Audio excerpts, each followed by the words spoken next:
And we begin the final drive up in Madison, Nebraska, Wisconsin. Nebraska bringing out the jersey of Sam Foltz, his good friend, Raphael Gaglianone, there to join them in their game day ritual. Early first quarter on play action, it's Alex Hornibrook to Troy Fumagalli, 30 yards to the Nebraska 21. Ties Fumagali's longest catch of the season and sets up on the ensuing play. Bradrick Shaw up the middle, 21 yards. Shaw's second touchdown of the season. Wisconsin on top, 7-0. Final seconds of the first quarter. Tommy Armstrong finding his favorite target, Jordan Westerkamp over the middle, 36 yards to the 4. Westerkamp would limp off the field, but good news, he would return. Same drive, new quarter. 3rd and goal at the Wisconsin 1. Divine Ozigbo powers in. Just the 5th rushing touchdown allowed by the Badgers this season.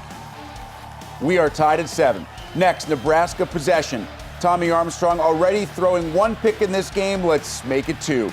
Tipped by Alec James, Dakota Dixon. The INT. Wisconsin turns it into a field goal. Badgers lead 10-7 at the half. Opening possession of the 3rd quarter, Wisconsin chews up nearly 7 minutes. Great play fake by Hornibrook. Floats it perfectly to Robert Wheelwright. Wheelwright's first score of the year. Wisconsin on top, 17-7. Next, Nebraska possession. Final seconds of the 3rd. Armstrong again. Westerkamp trying to make up for lost time after missing those last 2 games. Breaks a tackle, goes 16 yards. We jump to the 4th quarter because you know they jump around at the camp. In front of that crazy crowd, this is the play call we've wanted to see all year from Nebraska, and Armstrong runs it perfectly on the keep. 7th rushing touchdown, Nebraska within 3. Under 10 minutes to play. Now Bart Houston in at quarterback because Alex Hornibrook got picked off by Nate Gary. And guess what? Gary does the same to Houston. 6 minutes left. Nebraska with the ball back and a chance to go in front. Armstrong, Stanley Morgan Jr., 25 yards. This would lead to a Drew Brown field goal. We're tied up at 17. Next Wisconsin possession. Corey Clement had been fairly quiet. His voice is heard. 41 yards down the sideline, setting up Andrew Endicott. From 45 yards, never a chance. Left the entire way. We go to overtime. Back-to-back games at Camp Randall to be decided in OT. First possession for Wisconsin, the star of this one, Dare Ogunbowale, 11 yards out. 11 of his $120, but guess what?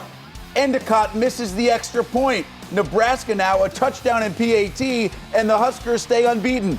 But on 4th and 8, instead of going for the first, Armstrong goes for the whole ball of wax. And he comes up short, knocked away from Stanley Morgan Jr., and Wisconsin knocks off a 3rd top 10 opponent already this season, 23-17 in overtime. Hornibrook's numbers, not very good. Just 71 yards in that pick.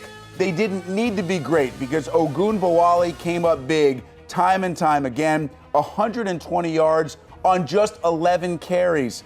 Armstrong, meanwhile, those 2 interceptions and the turnovers, the questionable decisions continue to plague Nebraska as the Huskers fall to 4-1 in the Big Ten, 7-1 overall. Wisconsin maybe now taking control of the West. The Badgers 6-2 overall. Head coach of Wisconsin, Paul Chryst, standing by up at Camp Randall with our Jay Wilson. Well, 2nd straight overtime game at Camp Randall Stadium, but about this game, just your basic knock them down, drag them out, Big Ten battle between 2 great teams? It was. I mean, there was 2 good teams playing, and well, it didn't always go our way, but guys just kept persevering and proud of their effort in a big way. Your guys wore shirts that said, "Got grit this week." Did they show a lot of that to you tonight? This team's got grit, you know, and they've showed it to me a lot, and I think themselves, you know, just keep persevering and doing it together, and didn't matter what the obstacles were, they just kind of kept persevering, and that I'm proud of and appreciate a ton.